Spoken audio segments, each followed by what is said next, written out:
Halo para pendengar, dimanapun kalian berada, balik lagi di channel Gary Christopher. Oke, dalam video kali ini, gue akan membahas kembali tentang light novel Spy Room.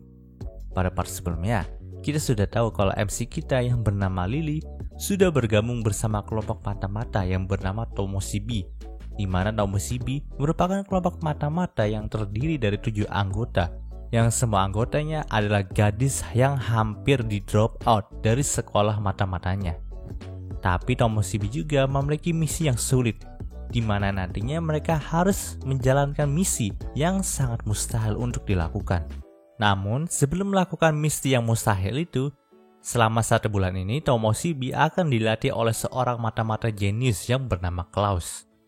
Awalnya, para gadis ini sangat tidak percaya dengan kemampuan Klaus, mengingat Klaus itu memang memiliki kemampuan yang hebat, tapi Klaus itu sangat payah dalam mengajar. Jadi pada akhirnya, Lily sang MC kita bahkan sampai meracuni Klaus dan ingin membunuh Klaus agar Klaus itu mau membubarkan Tomochibi secara sepihak dan diam-diam. Namun pada akhirnya sih Klaus itu dapat mengembalikan keadaan dan menjebak Lily balik. Tapi setelah kejadian itu, Klaus sudah tahu metode latihan terbaik untuk melatih Tomochibi, yaitu dengan berlatih melawan Klaus sendiri. Pada keesokan harinya, Klaus pun menunjuk Lily untuk menjadi ketua bagi Tomochibi. Lalu Klaus juga menambahkan aturan baru di Istana Kagero.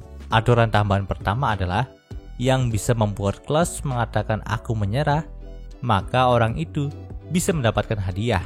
Aturan tambahan baru kedua adalah selama pertempuran, tidak peduli waktu ataupun metodenya, semua itu diizinkan. Aturan tambahan ketiga, harus ada 1 serangan setiap 12 jam seharinya. Pada part kali ini, panel cerita pun dibuka dari 9 hari setelah peraturan baru itu dibuat oleh Klaus. Di sini Lily dan semua anggota Tomochibi itu sedang berdiskusi untuk menyerang Klaus ketika ia sedang mandi. Memang, ini adalah rencana yang curang, karena mereka menyerang bosnya saat posisinya sedang lemah. Sebelumnya, mereka juga sudah mencoba untuk menyerang Klaus dengan menggunakan pisau dari segala arah. Tapi hal itu percuma saja, karena Klaus dapat menghindari semua serangan yang dilancarkan oleh Tomochibi dengan sangat mudah. Selain itu, Tomochibi juga pernah memasangkan banyak jebakan di lorong Istana Kagero. Namun lagi-lagi, Klaus itu dapat dengan mudah melucuti semua jebakan yang dipasang oleh Lily dan kawan-kawannya. Saat terakhir, salah satu dari anggota Tomochibi juga sudah ada yang mencoba untuk merayu Klaus dengan mengajaknya pergi ke kamar. Tapi Klaus itu malah membawa papan catur dan mengajaknya bermain catur hingga pagi. Dengan semua usaha yang sia-sia itu, akhirnya Lily dan kawan-kawannya pun memutuskan untuk mencoba menyerang Klaus ketika dirinya sedang mandi saja. Karena dalam pemikiran mereka, Klaus itu tidak akan bisa berdaya jika ia diserang di waktu ia mandi. Bahkan di sini Lily juga sudah menyusun rencana yang sangat matang, di mana ia akan membagi Tomochibi menjadi kedua tim. Tim pertama, mereka yang akan mematikan lampu dari kamar mandinya Klaus, dan tim kedua yang akan menyerang Klaus ketika lampunya sudah mati dan mengunci Klaus di kamar mandi. Setelah itu, tim kedua pun akan menyerang Klaus hingga ia bisa berkata menyerah. Pertama-tama, Lily pun mencoba untuk menghubungi tim pertama terlebih dahulu untuk menanyakan apakah persiapan tim pertama itu sudah matang atau tidak. Di sini nampaknya tim pertama itu sudah siap, jadi rencana penyerangan mereka pun dimulai. Di sini, Lily dan kedua anggota lain dari Tomochibi pun langsung mencoba memasuki pintu kamar mandi yang sedang dipakai oleh Klaus. Tapi ternyata pintu itu tidak bisa terbuka dengan mudah, karena memang kunci yang mereka gunakan itu salah. Padahal mereka itu sudah yakin dan memastikan kalau kunci yang mereka gunakan itu adalah kunci yang benar. Mereka pun sangat panik pada saat itu. Jadi pada akhirnya, Lily pun memutuskan untuk mendobrak pintu kamar mandi itu saja. Dan terlihatlah Klaus yang masih telanjang dengan sabun yang berada di tangannya. Di sini, Lily dan kedua anggota tim lainnya pun dengan optimis mengelilingi Klaus. Karena memang mereka itu sudah tahu kalau Klaus tidak akan bisa kabur melalui jendela, karena jendela kamar mandi juga sudah disabotase oleh anggota tim lainnya. Selain itu, pintu dari kamar ganti juga sudah disabotase oleh mereka dengan menggunakan kunci kombinasi angka. Jadi Klaus tidak mungkin akan keluar dari sana tanpa memakai baju. Lily dan kedua anggota lainnya pun sudah merasa di atas angin. Tapi herannya Klaus itu malah berteriak sekencang-kencangnya. Tentu saja hal itu membuat Lily dan yang lainnya pun menjadi terkejut. Karena memang mereka tidak menyangka kalau Klaus bisa bersikap seperti itu. Namun ternyata itu adalah pengalihan dari Klaus saja. Di sini Klaus pun mengambil kesempatan itu untuk melemparkan sabun ke arah kaki Lily sehingga membuatnya terjatuh. Kedua orang yang lainnya pun berusaha untuk menghentikan Lily. Tapi mereka itu malah ikut terjatuh bersama dengan Lily. Melihat aksi Lily dan kawan-kawan yang gagal, Klaus pun berkata kalau usaha mereka itu sudah bagus. Tapi kalau segini saja mereka itu masih belum cukup dan masih akan gagal untuk menantang misi yang sangat mustahil untuk dilakukan itu. Di sini Klaus pun mengatakan hal itu sambil berdiri di pinggir jendela dan ia masih telanjang bulat sehingga membuat Lily dan kedua temannya itu sama-sama mengatakan kalau Klaus itu harus memakai handuk terlebih dahulu. Walaupun Tomoshibie masih kalah dalam pertarungan kali ini, tapi mereka ini masih memiliki senjata andalan. Mereka masih mengunci ruangan ganti yang bisa dipakai oleh Klaus untuk menyimpan bajunya dengan kunci kombinasi angka. Jadi mereka merasa yakin kalau Klaus itu akan berkata menyerah kepada mereka. Tapi Klaus itu dengan santainya mendekati ruangan baju ganti dan mengatakan kalau dirinya telah memiliki kunci utama, yaitu kombinasi angka dari kunci kombinasi yang mereka letakkan. Lalu ia pun membuka ruangan ganti itu dengan mudah dan pergi dari sana. Oh iya, sebelum Klaus itu meninggalkan mereka, Klaus itu mengatakan kalau mereka itu boleh menyerang Klaus dari mana saja. Tapi jika di kamar mandi ini adalah untuk yang terakhir kalinya. Karena Klaus tidak ingin mereka menyerang dengan nafsu. Setelah mendengarkan kata-kata Klaus, tentu saja Lily dan yang lainnya pun tidak terima dengan perkataan itu karena mereka murni menyerang Klaus dan tidak ingin melihat tubuh telanjang Klaus. Oh ya, sebelum lanjut gue ingin masih tahu dulu teman-teman nih. Kalau emang di light novel ini nama-nama dari karakternya itu nggak diceritakan secara langsung, tapi nanti nama-nama dari karakter ini diceritakan secara perlahan. Karena memang setiap perkenalan anggotanya nanti akan dimulai dengan aksi mereka sendiri gitu teman-teman. Jadi sorry banget kalau gue nggak langsung menceritakan ataupun nggak langsung menyebutkan nama dari karakter-karakter kita yang di sini ya teman-teman. Oke, mari kita lanjut. Panel cerita pun berpindah ke pertemuan para anggota Tomoshibie. Tentu saja mereka itu sangat kesal karena kali ini mereka itu kalah lagi dari kelas. Bahkan semenjak 9 hari belakangan ini, tidak ada serangan dari mereka yang mampu membuat Klaus kesulitan, kecuali serangan racun yang pernah dilakukan oleh Lily. Di sini tim penyerang dan tim pengalih pun mencoba untuk saling menyalahkan, yang mengingat kalau usia gadis-gadis ini kan masih sangat muda. Jadi emosi mereka masih tidak stabil. Dan tim mereka juga baru saja terbentuk, jadi pantas saja masih belum terbentuk chemistry di antara mereka. Namun saat situasi di sana semakin panas, Lily pun langsung bertindak sebagai penengah di antara mereka. Di sini Lily pun langsung menyajikan semua gadis itu dengan sepotong kue financier. Kue financier ini kue dari Perancis ya teman-teman. Tentu saja para gadis yang tadinya marah-marah sekarang mulai teralihkan dengan memakan kue yang disediakan oleh Lily itu. Melihat situasi yang semakin membaik, Lily pun menyombongkan dirinya kalau karena inilah dia bisa menjadi ketua dari Tomoshibie. Lalu Lily pun mengatakan kalau semua anggota Tomoshibie itu harus memiliki chemistry agar mereka itu bisa mengalahkan Klaus dengan mudah. Mendengar hal itu para gadis pun setuju dengan ide Lily. Karena memang untuk mengalahkan Klaus yang dikatakan sebagai mata-mata terbaik di dunia, maka mereka harus bekerja sama dengan baik.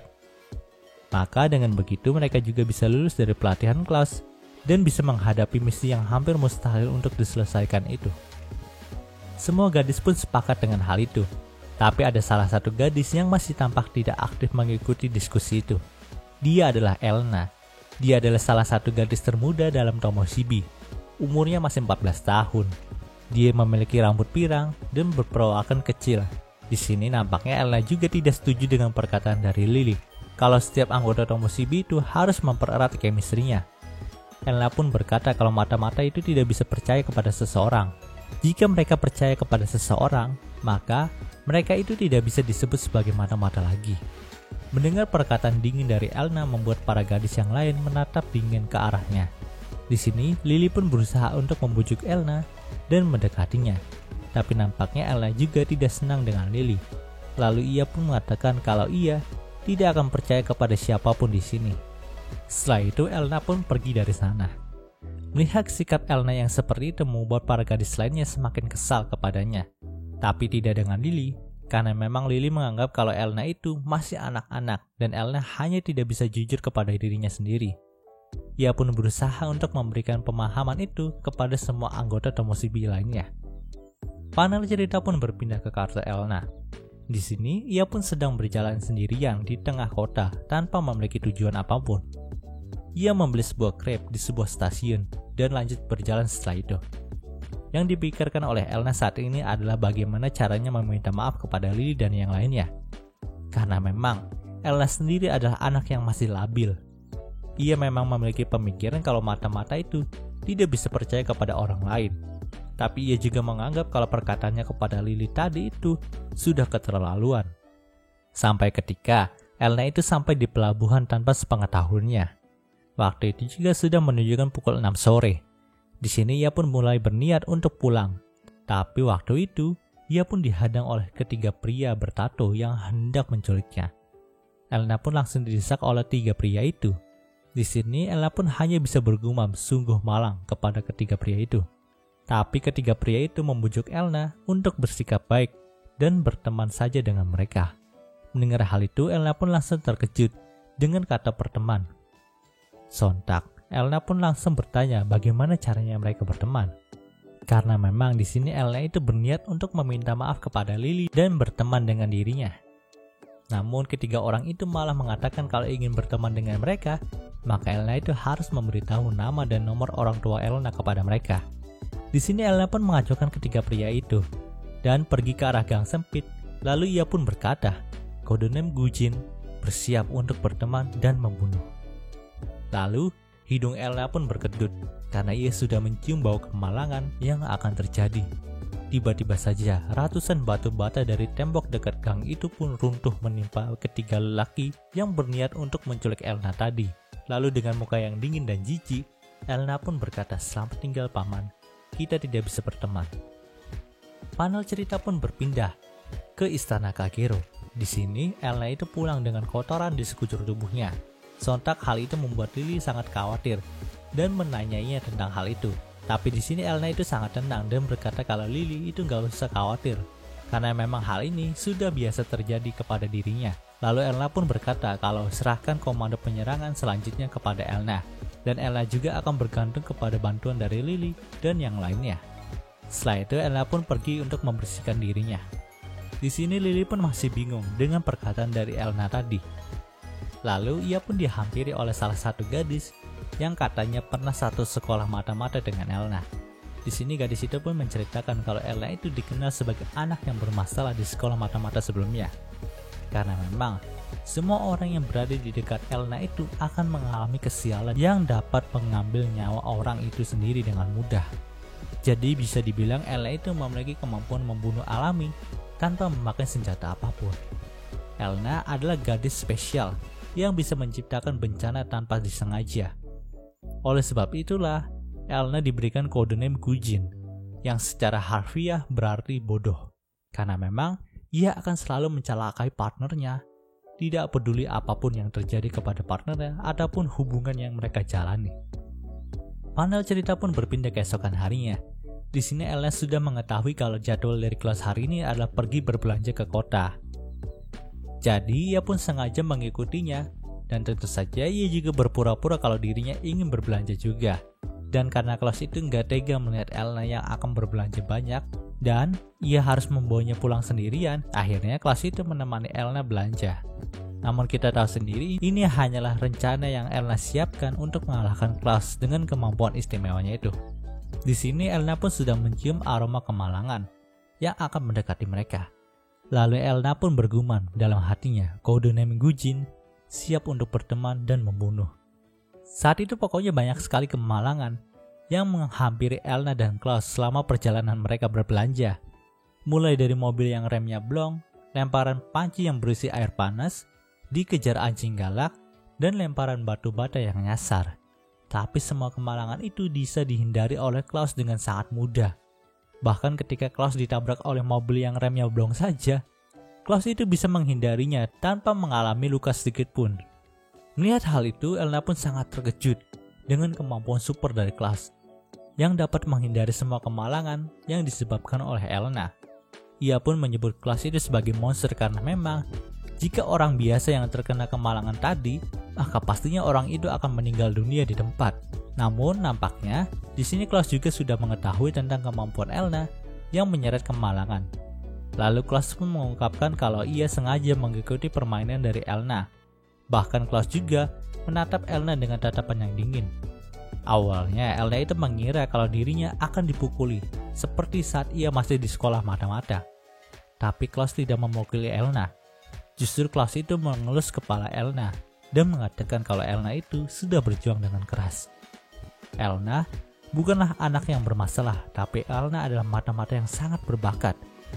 Mendengar hal itu, Elena pun langsung menangis. Karena memang ia merasa kalau selama ini dirinya hanya menyusahkan orang lain saja. Bahkan kedua orang tua Elena itu terbunuh karena kemalangan yang dibawa oleh Elena sendiri. Jadi Elena itu merasa kalau dirinya hanyalah sumber masalah saja. Elena juga mengingat perkataan dari seorang psikiater yang pernah mengurusnya dulu. Nah, sebenarnya Elena itu tidak membawa kemalangan bagi semua orang di sekitarnya. Tapi Elena itu hanya ingin menghukum dirinya sendiri. Karena memang Elena itu sudah membunuh orang tuanya sendiri dengan membawa kebakaran kepada rumahnya waktu itu.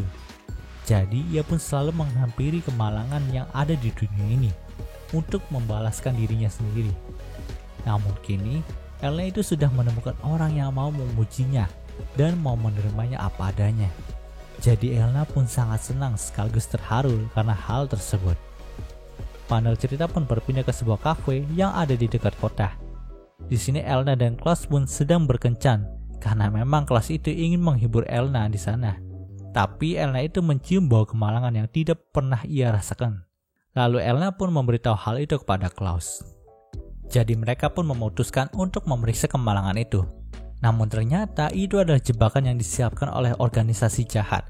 Ingat orang yang dihujani batu-bata oleh Elena? Ternyata orang itu adalah bos dari sebuah organisasi jahat. Dan dia itu masih ngeyel kalau Elena itu adalah anak dari orang kaya.